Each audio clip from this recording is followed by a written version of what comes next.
Halo semuanya, perkenalkan nama saya Koden Brotan Sitorus dari Program Studi Pendidikan Bisnis tahun 2019 Universitas Negeri Medan dengan NIM 7193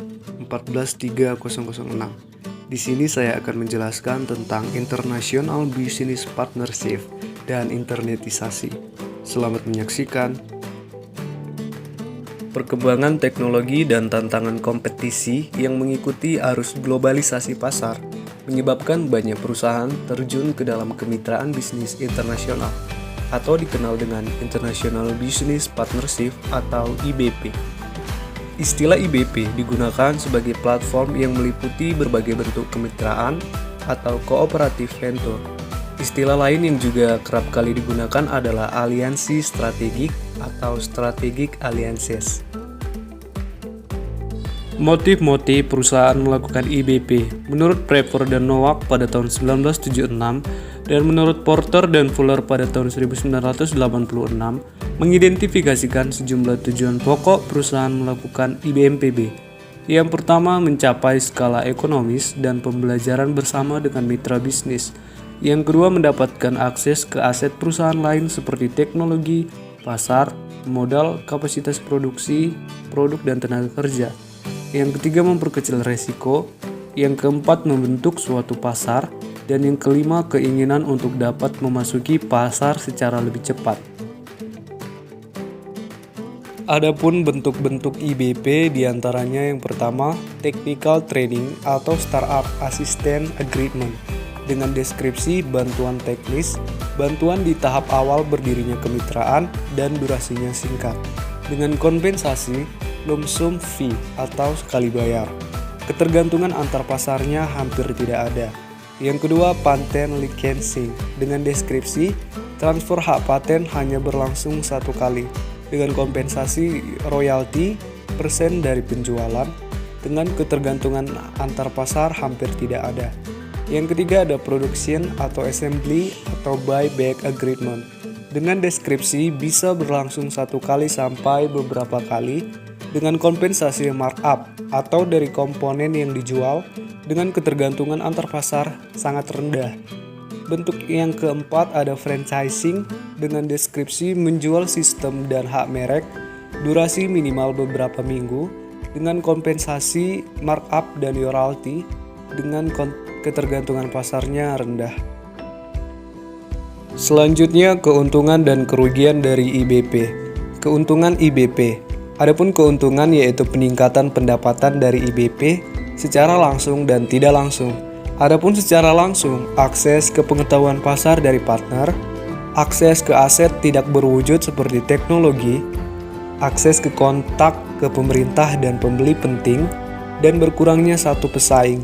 Sedangkan peningkatan pendapatan secara tidak langsung membantu identifikasi peluang bisnis saat ini maupun untuk masa yang akan datang. Lini produk menjadi lebih lengkap sehingga dapat meningkatkan penjualan, mendapatkan ide teknis atau ide produk baru yang dipelajari dari partner, dan ide menyebar ke semua bagian ataupun divisi perusahaan. Selanjutnya, kerugian IBP, yaitu penurunan pendapatan dari kooperatif venture dirasakan secara langsung dan tidak langsung. Secara langsung, IBP menghalangi perusahaan untuk melakukan ekspansi ke lini bisnis lain di masa depan. Yang kedua, partner menguras keuntungan dari potensi ekspansi bisnis, padahal tidak memberikan kontribusi yang proporsional. Yang ketiga, partner menetapkan harga jual produk atau jasa dari kemitraan lebih rendah dari seharusnya. Secara tidak langsung, keinginan partner untuk menjual ke luar negeri berkurang, sehingga mengurangi peluang laba. Yang kedua, partner masalah terjadi calon pesaing di masa depan. Yang ketiga, partner hanya mau menerima tetapi tidak mau membagi pengetahuan dengan partner lain. Materi selanjutnya yaitu market space dan internet marketing. Nah, teman-teman semua pasti tahu market space. Ya, market space adalah arena di internet, tempat bertemunya calon penjual dan calon pembeli secara bebas, seperti layaknya di dunia nyata atau marketplace.